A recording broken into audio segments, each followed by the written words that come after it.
মুভিটির নাম দি গর্জ। মুভিটি শুরু হয় দ্রাসা নামের একজন শার্প শুটারকে দেখে। সে তার শিকারের জন্য দীর্ঘক্ষণ অপেক্ষা করছে, আর তার টার্গেট তার সামনে আসা মাত্রই তাকে একটা বুলেট দিয়ে মেরে ফেলে। তারপর সে বুলেট থেকে যে শেলটি পড়েছিল সেটি নিজের কাছে রাখে। এখান থেকে স্ক্রিন কাট হয়ে লেভিকে দেখানো হয়, সেও একজন শার্প শুটার। এই সময় তাকে মিস বার্তো ডেকে পাঠায়। সে একটি গোপন মিশনের জন্য কাজ করে। লেভির সামনে লেভির রিপোর্ট চেক করার সময় তাকে লেভির প্রতি খুব মুগ্ধ হতে দেখা যাচ্ছিল, কারণ লেভি তার স্নাইপার দিয়ে 200টিরও বেশি হত্যা করেছে। এখন সে লেভির সাথে কথা বলে আর তাকে তার গোপন মিশনের জন্য হায়ার করে। অন্যদিকে আমাদের আবার দ্রাসাকে দেখানো হয়, যে রাশিয়ায় তার বাবার কাছে এসেছে। দ্রাসা একজন শিকারী, টাকার জন্য সে অন্যদের খুন করার কাজ করে, কিন্তু তারপরও সে যা করছে তার জন্য সে অনুতপ্ত। প্রতিবার সে তার বাবাকে সেই গুলির কুশা দিত, যেটার বুলেট দিয়ে সে অন্যদের হত্যা করত, যাতে তার দুঃখ একটু হালকা হয়। কিন্তু এখন তার বাবা এসব দেখে ক্লান্ত। সে তার জীবন থেকে মুক্তি চায়। সে তার মেয়ে দ্রাসাকে বলে, আমি সিদ্ধান্ত নিয়েছি, আগামী বছরের 14 ফেব্রুয়ারির মধ্যে আমি না মরলেও 14 ফেব্রুয়ারিতে আত্মহত্যা করব। সেদিন তুমি আমার সাথে থেকো, বা যেখানেই থাকো না কেন আমাকে একবার বিদায় জানিও। কথা শুনে দ্রাসাও খুব দুঃখ পায় আর ফিরে যায়। এখানে দেখানো হয় লেভিকে হেলিকপ্টারে করে রাশিয়া ও মার্কিন সীমান্তে আনা হয়েছে, যেখানে তাকে 1 বছর থাকতে হবে, সবার সঙ্গে যোগাযোগ বিচ্ছিন্ন করে। হেলিকপ্টার থেকে নামার পর সে তার গন্তব্যে পৌঁছানোর জন্য 3 দিন ভ্রমণ করার সিদ্ধান্ত নেয়। পথে তার সিনিয়রের সাথে দেখা হয়, যার দায়িত্ব এখন শেষ, আর 1 বছর পর সে নিজের বাড়িতে ফেরার সুযোগ পাচ্ছে। সিনিয়র লেভির সাথে দেখা করে খুব খুশি হয়। সে বলে যে তুমি প্রথম ব্যক্তি যার সাথে আমি 1 বছর পর কথা বলতে পারছি। যাই হোক, এখন সে লেভিকে এখানকার নিয়মগুলো বলা শুরু করে। সে বলে, এই টাওয়ারে তোমাকে ডিউটি করতে হবে। এই টাওয়ার আমাদের, যা মার্কিন সরকারের দায়িত্বে রয়েছে। আর এই নদীর ওপারে সেই পশ্চিম টাওয়ার রাশিয়ার। এগুলো হলো যুক্তরাষ্ট্র ও রাশিয়ার সীমান্ত। কারোর সাথে কথা না বলে 1 বছর এখানে থাকতে হবে এবং ডিউটি করতে হবে। তোমার প্রধান দায়িত্ব হবে এখানে কয়েকদিন পর পর তোমাকে মেশিন গানে বুলেট লুট করতে হবে। কোনো ট্র্যাকিং ডিভাইস ভেঙে গেলে তোমাকে তা ঠিক করতে হবে। যদি তুমি নিচে কোনো ধরনের সাইরেন শুনতে পাও, তাহলে তোমাকে এখান থেকে খুব দ্রুত দৌড়াতে হবে, এত দ্রুত যে এক নিঃশ্বাসে 4 কিলোমিটার রাস্তা পার করতে হবে। বিস্মিত হয়ে লেভি জিজ্ঞেস করে, এসব বলছে কেন? তখন সে সিনিয়র বলে, আমার সিনিয়র আমাকে এই নির্দেশ দিয়েছিল, আর আমিও তোমাকে একই নির্দেশ দিচ্ছি। এর চেয়ে বেশি কিছু আমি জানি না। এখন লেভি তাকে আরেকটি প্রশ্ন করি, এখানে এত উচ্চ নিরাপত্তা কেন? কথা শুনে সিনিয়র উঠে বোমা ছুঁড়ে মারে নিচের দিকে। বোমা নিচে বিস্ফোরিত হওয়ার সাথে সাথে কিছু অদ্ভুত প্রাণী দেখা যায়। সিনিয়র জানায়, পূর্ব ও পশ্চিম টাওয়ারের মাঝখানের এই জায়গাটিকে গিরিখাত বলে। এখানে কেউ যায় না। ধরে নাও যে এর মধ্যে কিছু বিপজ্জনক প্রাণী রয়েছে। তাদের উপরের জগতে আসা বন্ধ করাই আমাদের কাজ। যদি এই প্রাণীরা উঠে আসে, তবে তোমাকে মেশিন গান দিয়ে তাদের হত্যা করতে হবে। পূর্ব ও পশ্চিম টাওয়ারের এটাই একমাত্র কাজ। সব গল্প বলার পর সিনিয়র এখান থেকে চলে যায়। দেখা যায় যে তাকে নিতে একটি হেলিকপ্টার এসেছে। সে সিনিয়রের কাছ থেকে কিছু তথ্য নিয়ে এখানে কাজ করার বিষয়ে জানতে চায়। তারপর তাকে নিয়ে এখান থেকে চলে যায়। কিন্তু একটু দূরে যেতেই সে তাকে গুলি করে হত্যা করে, আর সে খাদে পড়ে যায়। যার অর্থ হলো এখানে যে একবার দায়িত্ব পালন করেছে, সে আর তার ঘরে ফিরে যেতে পারে না। আর এই বিষয়টি জনকেও বলা হয়নি। এখন লেভি এখান থেকে পালাতে পারবে না। যাই হোক, স্ক্রিন কাট হয়ে আমাদের দেখানো হয় লেভির পরবর্তী দিনের জীবন। সে তার কাজ শুরু করেছে, মেশিন গানের মধ্যে বুলেট পুনরায় লুট করছে। এখানে কিছু সিস্টেম চেক করা হয়। এরপরে সে তার সদর দপ্তরে সমস্ত বিবরণ দেয়। এখানে বাকি জিনিসগুলির জন্য খোঁজা শুরু করে। এভাবে লেভির দিন কেটে যায়। একদিন সে পশ্চিম টাওয়ার থেকে মেশিন চালানোর শব্দ শুনতে পায়। সে ভাবে চেক করা যাক। দূরবীক্ষণ দিয়ে সে সামনের দিকে তাকালে সেখানে একটি মেয়েকে দেখতে পায়। যাকে দেখতে পাওয়া যায় সে হলো দ্রাসা। লেভির মতো তাকেও পশ্চিমে চাকরি দেওয়া হয়েছে। তাকেও সীমান্ত পাহারা দিতে হবে। নিচের ঘাট থেকে আসা দানবদের হত্যা করতে হবে। যদিও তারা একে অপরের থেকে অনেক দূরে ছিল, তবুও তারা একে অপরের সাথে যোগাযোগ করতে পারে। কিন্তু কয়েক মাস ধরে তারা ভাবতে থাকে যে তাদের একে অপরের সাথে যোগাযোগ করা উচিত কিনা। একদিন দেখা যাচ্ছে দ্রাসা তার জন্মদিন উদযাপন করতে বসে। দ্রাসার ভালো লাগছিল না, তাই সে মেশিন গান দিয়ে গুলি করে লেভিকে তার দিকে আকৃষ্ট করে। একটা বোর্ডের লিখে তার নাম জিজ্ঞেস করে। লেভি তাকে বলে যে এখানে নাম বলার অনুমতি নেই। দ্রাসার একটু অদ্ভুত লাগে। সে বোর্ডে লিখে লেভিকে বলে, আজ আমার জন্মদিন, আর আমি যা চাই তাই করব। আমি এখন নাচ শুরু করছি, তুমি শুধু আমার দিকে তাকিয়ে থাকো। এরপর সে লেভিকে বলে, তোমার প্রিয় স্টেপ কি? বেচারা লেভি নাচতে জানতো না, তাই সে তাকে বলে যে আমি কেবল গুলি করতে জানি। রাজা পরীক্ষা করার সিদ্ধান্ত নেয়। সে একটা বোতল রাখে যা লেবি এক শুটে ভেঙে দেয়। তখন দ্রাসা তাকে বলে যে তুমি সত্যিই খুব ভালো স্নাইপার। দ্রাসাও তার ক্ষমতা দেখাতে পছন্দ করে। সে লেবির ঘরে রাখা একটি বোতল ভেঙে ফেলে। তারপর সে লেবির প্রতিক্রিয়া দেখতে চায়, কিন্তু টাওয়ারের নিচে চোখ পড়তেই একটি অদ্ভুত প্রাণী দেখতে পায়। সে একটু দেরি না করে সেই প্রাণীগুলিদের গুলি করতে শুরু করে। লেবিও বুঝতে পারলো না দ্রাসা কি করছে। যখন দেখলো নিচ থেকে প্রাণীগুলো উঠে আসছে, তারপর সঙ্গে সঙ্গে সেও অবস্থান নেয় আর গুলি চালায়। তারা উঠে আসা সমস্ত প্রাণীকে হত্যা করে, যেটিতে দ্রাসাও তাকে অনেক সমর্থন করে। দ্রাসা লেবির টাওয়ারের দিকে দেখতে দেখতে তার টাওয়ারের কথা ভুলে যায়। একটা প্রাণী তার টাওয়ারের কাছে এসে দাঁড়ায়। দ্রাসাকে আক্রমণ করার আগেই পেছন থেকে ঠিক সময়ে লেবি তাকে গুলি করে হত্যা করে।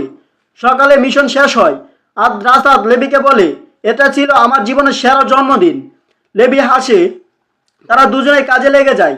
এখন তারা যে সমস্ত মেশিন গানের বুলেট ব্যবহার করেছিল সেগুলো আবার লুট করতে শুরু করে। দিন যায় এবং দেখা যায় অনেক সময় পেরিয়ে গেছে। এ সময়ে দুজনেই বন্ধুত্ব হয়ে যায়। এই মানুষগুলো অনেক দূরে ছিল, তবে তারা একে অপরের সাথে অনেকটা সময় কাটিয়েছে। তারা একে অপরের সাথে দাবা খেলতো। তারা ড্রাম বাজিয়ে একে অপরকে আপ্যায়ন করতো। তারা একে অপরের সাথে কথাও বলেছে। তারপর 14 ফেব্রুয়ারি দিনটি আসে যখন দ্রাসার বাবা আত্মহত্যা করার সিদ্ধান্ত নেয়। এই দিনটি দ্রাসার জন্য খুব কঠিন ছিল। সে লেবিকে একটি বার্তা লিখে, এই দিনটি আমার জন্য খুব কঠিন, আর যদি কেউ আমার সাথে থাকতো। লেবি তার প্রস্তুতি শুরু করে। সে তার কাছে থাকা জিনিস থেকে একটি গ্যাজেট তৈরি করে তারের দ্বারা পশ্চিম টাওয়ারে যাওয়ার সিদ্ধান্ত নেয়। সে একটি ছোট রকেটের মাধ্যমে তার দড়ি পশ্চিম টাওয়ারে নিক্ষেপ করে। দ্রাসা একটি গাছের সাথে এটিকে বেঁধে দেয়। পৌঁছানোর আগে লেবি তাকে বলে আজকে আমরা একসাথে ডিনার করব, কেমন লাগবে? এই কথা শুনে দ্রাসাও খুব খুশি হয়। এখন লেবি তারের মাধ্যমে তার যাত্রা শুরু করে। মাধ্যাকর্ষণ বলের কারণে সে অর্ধেক পথে আটকে যায়, কিন্তু সে খুব কষ্ট করে শেষমেশ দ্রাসার কাছে পৌঁছায়। অন্যদিকে দ্রাসাও তাকে স্বাগত জানাতে ফুল নিয়ে দাঁড়িয়েছিল, কিন্তু সে সময় লেবির অবস্থা খুবই খারাপ ছিল। সে 2 ঘন্টা কঠোর পরিশ্রম করেছে এখানে আসতে, তাই তাকে ফ্রেশ হওয়া দরকার। ফ্রেশ হওয়ার পর দেখা যায় দুজনে ডিনারে বসেছে। ডিনার করার সময় দ্রাসা অবশেষে তাকে বলে কেন আজ তার জন্য এত কঠিন ছিল। সে তাকে বলে যে তার বাবা অবশ্যই আজ আত্মহত্যা করেছে, সেজন্য তার খুব মন খারাপ।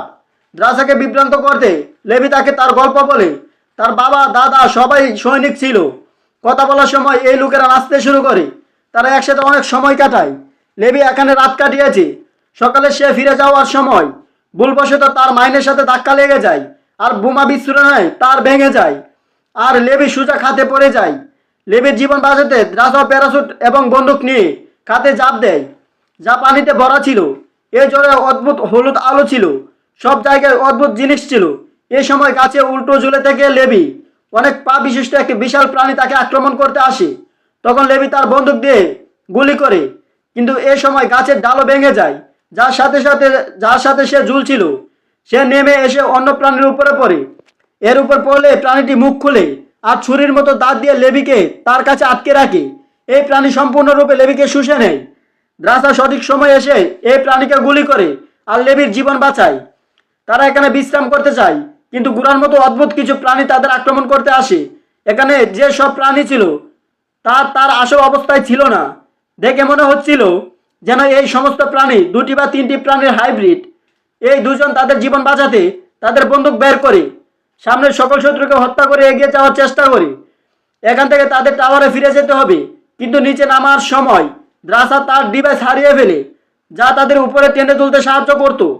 ইচ্ছা না থাকলেও তাদেরকে এই গিরিখাত দিয়ে এগোতে হয়, যেখানে আমরা দেখি তাদের চারপাশে ধোঁয়া হলুদ হয়ে গেছে। এটি একটি অদ্ভুত উপায়ে নীল হয়ে যায়। তাদের এখানে একটি জিনিস দেখানো হয়, যেটি ছিল একজন বিজ্ঞানীর, যিনি প্রথমবারের মতো বোমা তৈরি করেছিল। এর চারপাশে একটি পুরো সম্প্রদায় ছিল। দ্রাসা আর লেবি অবাক হয়ে দেখে এমন একটি সমগ্র সম্প্রদায় ধ্বংস হতে পারে। তারা চারিদিকে বিপদ অনুভব করছিল। এ থেকে বাঁচতে তারা একটি গির্জার ভিতরে ঢুকে পড়ে, কিন্তু এই চার্চের ভিতরে কম বিপদ ছিল না। এখানে বড় বড় মাকড়সা ছিল, যার মুখের আকৃতি ছিল মানুষের মতো, আর তাদের দাঁত ছিল খুবই বিপজ্জনক। তারা হঠাৎ লাফিয়ে লেবি এবং দ্রাসাকে আক্রমণ করে। এই দুজন মাকড়সাকে গুলি করে এখান থেকে বেরিয়ে আসে আর তারা অন্য জায়গায় প্রবেশ করে। এই জায়গাটা তাদের কাছে ল্যাব মনে হলো। তারা এই ল্যাবে একটি ডিভিডি পায়। এটি ছিল একজন ডাক্তারের ভিডিও। এখানে যে পরীক্ষা নিরীক্ষা হচ্ছে তা সব কিছু জানায়। আসলে তারা মানুষের ডিএনএ নিয়ে পরীক্ষা নিরীক্ষা করছিল। তারা সাধারণ মানুষকে সুপার হিউম্যানে পরিণত করতে চেয়েছিল। তারা এই সুপার হিউম্যানদের সৈনিক বানাতে চেয়েছিল, কিন্তু তাদের পরীক্ষা ভুল হওয়ার কারণে মানুষের ডিএনএ বিভিন্ন প্রাণীর শরীরে চলে যায়। সেজন্য এখানে অনেক ধরনের হাইব্রিড প্রাণী তৈরি হয়ে যায়। যখন মানুষের ডিএনএ গাছের ভিতরে চলে যায়, তখন গাছও মানুষের মতো কথা বলতে পারে। এমনকি এখানে ছোট পোকামাকড়ের মতো মানুষ ও গাছের ডিএনএ মিশে গেছে। যেমন আমরা একটি মাকড়সা দেখেছি যার মুখে ছিল মানুষের মুখ। এই ডিভিডি দেখার সময় লেবি এখানে তদন্ত করে তারা এখানে একটি উন্নত কম্পিউটার পায়। এই কম্পিউটার চালানোর পর লেবির সামনে আরও গোপনীয়তা উন্মোচিত হয়। সে একটি গোপন কোম্পানি সম্পর্কে জানতে পারে যা মানুষকে সুপার হিউম্যানে পরিণত করে। সুপার হিউম্যান বানানোর পাশাপাশি তারা অনেক বিপজ্জনক পরীক্ষা নিরীক্ষা করে। তারা একটি ক্ষেপণাস্ত্র তৈরি করেছে, যদি কোথাও টার্গেট করা হয় তারপর তার বিস্ফোরণের সাথে সাথে এটি 4 কিলোমিটারের ভিতরে সব কিছু ধ্বংস হয়ে যাবে। এটা পড়ার পর সে বুঝতে পারে কেন তার সিনিয়র তাকে সাইরেনের শব্দ শোনার সাথে সাথে 4 কিলোমিটার দূরে ছুটে যেতে বলেছে। সে নিশ্চয়ই এই ক্ষেপণাস্ত্রের বিস্ফোরণের কথা বলেছে। হয়তো লেবু বুঝতে পেরেছে এটা মিসেস বার্তোর কাজ। সে পৃথিবীর সবার থেকে তার বিপজ্জনক পরীক্ষাগুলিকে বাঁচাতে সে সর্বদা দ্রাসা এবং লেবির মতো সৈন্যদের নিয়োগ করেছে পূর্ব ও পশ্চিম টাওয়ারে। সে গিরিখাত থেকে আসা প্রতিটি দানব ও প্রাণীকে হত্যা করেছে তাদের সত্য থেকে বিশ্বকে দূরে রাখতে। এখানে উপস্থিত জিনিস থেকে তারা জানতে পারে এসব পরীক্ষা নিরীক্ষার পিছনে সরকারের কোনো হাত নেই। তারা জানতে পারে যে মিসেস বার্তো এখানে ড্রোনের মাধ্যমে সমস্ত কাজ করেছে, কিন্তু তারপরও ড্রোন ও রোবট দিয়ে সব কাজ করা সম্ভব হয় না। ট্র্যাকিং ডিভাইস পরিবর্তন করা, মেশিন গানে গুলি লুট করা, এই ধরনের কাজের জন্য তাদের দরকার ছিল মানুষের। তাই আজ দ্রাসা এবং লেবি এখানে সব সত্য জানার পর তারা সঙ্গে সঙ্গে একা থেকে পালানোর চেষ্টা করে, কিন্তু এর মধ্যে কিছু প্রাণী তাদের ঘিরে ফেলে। তাদের হারানো অস্ত্রের ব্যাগ তাদের সামনে আসে। এটি এই দানবদের ফাঁদ হতে পারে, কিন্তু দ্রাসা এবং লেবি তাদের ব্যাগ নেওয়ার সিদ্ধান্ত নেয়, কারণ যদি তাদের কাছে বন্দুক না থাকে তাহলে তারা কি দিয়ে লড়াই করবে। সাথে সাথে দ্রাসা ব্যাগ ধরতে এগিয়ে যায়, কিন্তু তখনই সে ফাঁদে পা দিয়ে দেয়। তাকে অন্য জায়গায় টেনে নিয়ে যায়, যা ছিল রেড জোন। লাল ধুলাই ডেকে গেছে সব কিছু। আমরা এ থেকে অনুমান করতে পারি এই জায়গাটা আগের চেয়ে অনেক বেশি বিপজ্জনক। লেবিয়া দ্রাসাকে সাহায্য করতে এগিয়ে যায়, কিন্তু দ্রাসাকে কোথায় পাওয়া যাবে তা সে জানতো না। এখানে আমরা দেখতে পাই যে প্রাণীটি দেখতে গাছের মতো। দ্রাসাকে উল্টো করে ঝুলিয়ে রেখেছে। সে একজন বিজ্ঞানী ছিলেন যারা এখানে কাজ করত, আর তার নাম ছিল বিষ। বিষ দ্রাসাকে আহত করে আর তার ডিএনএ পরীক্ষা করে সে বুঝতে পারে এই মানুষটা এখানে নতুন, কারণ 5 দিন যে ব্যক্তি এখানে থাকবে সেও একটি অদ্ভুত হাইব্রিড প্রাণীতে পরিণত হবে। এখানে দ্রাসা পাবে এই প্রাণীটি তার জন্য বিপজ্জনক। সেজন্য সে নিজেকে ছাড়িয়ে এই প্রাণীর সাথে যুদ্ধ শুরু করে। লড়াই করার সময় দ্রাসা একটি ধারালো বস্তু খুঁজে পায় যা দিয়ে সে এই গাছকে আক্রমণ করে, কিন্তু তাকে হত্যা করা অসম্ভব ছিল। দ্রাসাকে আক্রমণ করার আগে লেবি পিছন থেকে প্রবেশ করে সে তাকে দূর থেকে গুলি করে, তারপরে সে তার সমস্ত শিকড় চালিয়ে দেয়। এখন তারা ফিরে যাওয়ার সিদ্ধান্ত নেয়, কিন্তু এখান থেকে যাওয়া প্রায় অসম্ভব ছিল। এখানে একটা অদ্ভুত জাল ছিল যা মানব ও উদ্ভিদের ডিএনএ দিয়ে তৈরি হয়েছিল। এই জালে মানুষের অনেক অঙ্গ ছিল আর গাছের শিকড়ের মতো অনেক অঙ্গ ছিল। এটি একটি নেটওয়ার্কের মতো ছড়িয়ে পড়েছিল। সহজ ভাষায় মানুষ এবং গাছ এখানে সংযুক্ত ছিল। এখন তাদের ঝুঁকি নিতে হবে। তারা জালে প্রবেশ করে আর ধীরে ধীরে সামনের দিকে এগুচ্ছে। তারা কোনোভাবে জাল পার হচ্ছিল, কিন্তু তখনই দ্রাসার পা ভুল জায়গায় পড়ে যায়। তখন শিকড় সহ মানব উদ্ভিদ সক্রিয় হয়ে যায় আর সাথে সাথে দ্রাসাকে আক্রমণ করে। উদ্ভিদ তার কিছু করার আগে লেবি দ্রাসাকে টেনে বের করে আনে আর তার ফায়ার বন্দুক দিয়ে গাছটি পুড়িয়ে দেয়। রেড জোনে অবশেষে তারা একটি গাড়ি পায় যা ছিল তাদের জন্য উপহার। তারা নীল অঞ্চলে আসে। এই গাড়ির মাধ্যমে তারা নীল অঞ্চলে অতিক্রম করে চলে আসে ইয়েলো জোনে, যেখানে গাছের মতো মানুষ আবার তাদের আক্রমণ করে। লেবি অনেক আহত হয়। দ্রাসা দড়ি খুঁজে পায় যা দিয়ে তারা উপরে যেতে পারবে, কিন্তু এর নিচে গ্যাজেট। তাই দ্রাসা এই দড়ি দিয়ে গাড়িটিকে বেঁধে রাখে যাতে তারা গাড়ির সাহায্যে উপরে যেতে পারে। যখন তারা উপরে উঠছিল সেই প্রাণীরা তাদের পিছনে পড়ে থাকে, তাদের হত্যার চেষ্টা করে। দ্রাসা এবং লেবি তাদের সাথে লড়াই করে, তারা হার মানে না। উপরে ওঠার সময় যখন তারা খুব ক্লান্ত হয়ে পড়ে আর তাদের গন্তব্যের খুব কাছাকাছি চলে আসে, লেবি একটি পদক্ষেপ নেয়। সে তার গাড়ির পেট্রোল ট্যাঙ্ক খুলে দেয় যা দিয়ে পেট্রোল নিচে পড়ে যায় আর সমস্ত প্রাণীকে ভিজিয়ে দেয়। আর সাথে সাথে সে উঠে আসে। লেবি তার ফায়ার বন্দুক দিয়ে তাদের সবাইকে পুড়িয়ে দেয়। আর এখানে এই প্রাণীগুলো মারা যায়। অবশেষে তারা উঠে আসে। তারা গিরিখাত সম্পর্কে জানতে পারে। এখন তারা এই পারিবারিক মিশনের অংশ হতে চাচ্ছে না। তারা সিদ্ধান্ত নেয় যে শীঘ্রই তারা এই জায়গা ছেড়ে চলে যাবে, দূরে কোথাও গিয়ে তাদের জন্য জীবন নতুন করে শুরু করবে। দ্রাসা লেভিকে বলে যে তার ফ্রান্সে জায়গা আছে যার সম্পর্কে কেউ জানে না, সেখানে তাদের কেউ খুঁজে পাবে না। এবার তারা দ্রাসার টাওয়ারে ছিল। লেভি দ্রাসাকে বলে, আমি আমার টাওয়ারে যাব আর সেখানে একটি টাইম বোমা স্থাপন করব, যাতে সেখানকার সব জিনিস নষ্ট হয়ে যায় এবং সে সম্পর্কে কেউ জানে না। এই টাইম বোমা সক্রিয় করার পর আমি ক্ষেপণাস্ত্র চালু করব, যা নিচে সবকিছু শেষ করে দিবে আর মিস বার্দোর সব এক্সপেরিমেন্ট শেষ হয়ে যাবে। তাদের থেকে পৃথিবী কোনো বিপদে পড়বে না। তারা পরিকল্পনা করার পর সে এই টাওয়ারে আসে, যেখানে মিস বার্দো আসার সাথে সাথে তার সাথে যোগাযোগ করে। আসলে সে জানতে পারে যে তার কম্পিউটার নিচের গিরগাতে চালু হয়েছিল। সে লেভিকে জিজ্ঞেস করে, তুমি কি এই কম্পিউটারগুলি চালু করেছো? লেভি তাকে স্পষ্টভাবে না করে দেয়। সে বুঝতে পারে যদি লেভি নিচে না যায় তাহলে দ্রাসা নিশ্চয়ই ওপাশ থেকে নিচে গেছে। তাই সে সিদ্ধান্ত নেয় পরের দিন সে দ্রাসাকে এবং লেভিকে দুজনকে মেরে ফেলবে, কারণ তারা যদি ফিরে আসে মিস বার্দোর সত্যতাও তারা বিশ্বের সামনে তুলে ধরবে। পরের দিন দেখানো হয় দ্রাসা আর লেভি দুজনেই এখান থেকে যাওয়ার প্রতিশ্রুতি নেয়। লেভি বোমাটি সক্রিয় করার চেষ্টা করছিল। সেই একই সময় মিস বার্দো তার হেলিকপ্টার করে এখানে আসে। মিস বার্দোকে দেখার পর লেভি বুঝতে পারে সে তাকে মারতে এসেছে, তাই সে তৎক্ষণাৎ এখান থেকে পালিয়ে যায় আর মিস বার্দোর লোকজন তাকে পিছু করে। ড্রোন, হেলিকপ্টার সবাই এখন লেভির পিছনে পড়ে যায়। লেভি জানতো যে তাকে এই সব ধ্বংস করতে হবে, তাই সে তার গতি কমিয়ে দেয় আর তার জীবনের একটি খুব বড় শট নেয়। বহু কিলোমিটার দূরে সে তার ডিভাইসগুলি দিয়ে নিচের মিসাইলের সাথে সংযুক্ত ছিল। কয়েক সেকেন্ডের মধ্যে মিসাইল বিস্ফোরিত হয়। সে যত দ্রুত পারে গুলি করে দৌড়াতে থাকে। অন্যদিকে লেভি তার পরিকল্পনা জানতো। সেও সেখান থেকে অনেক দূরে দৌড়ে যায়, কিন্তু ভাগ্য মেনে নেয়নি যে তারা দুজনেই দেখা করুক। দ্রাসা বোমার হাত থেকে রক্ষা পেল। বোমার আগুনে ধরা পড়ে লেভি আর পানিতে পড়ে তার মৃত্যু হয়। সেই অদ্ভুত প্রাণীগুলো শেষ হয়েছে, যা একদিন বিশ্বের জন্য হুমকি হয়ে উঠতে পারত। এটা দেখা যায় এসব থেকে রক্ষা পাওয়া সত্ত্বেও দ্রাসা সবার কাছে ফিরে যায় না, কারণ যদি কোনো ধরনের ভাইরাস তাকে আক্রমণ করে তাহলে 5 দিন পর বের হবে। 5 দিন পর্যন্ত যখন দ্রাসা একেবারেই বদলায় না, তারপর সে জনবহুল এলাকায় যাওয়ার সিদ্ধান্ত নেয়। অনেকদিন পর দেখানো হয় দ্রাসাও এখন লেভির কথা মনে রেখেছে। লেভির লেখা কবিতা সে অনেকবার পড়ে, আর আজও সে পড়ছিল আর কাঁদছিল ফ্রান্সের সেই গোপন স্থানে, যা সম্পর্কে সে লেভিকে বলেছিল। সেখানে সে একটি হোটেলে কাজ শুরু করে। কাজ করতে করতে একদিন আশ্চর্যজনকভাবে লেভি তার সামনে আসে। আগে যেভাবে তারা একে অপরের সাথে কথা বলতো, ঠিক সেইভাবে লেভি তাকে জিজ্ঞাসা করে, আমি কি একটি কফি পেতে পারি?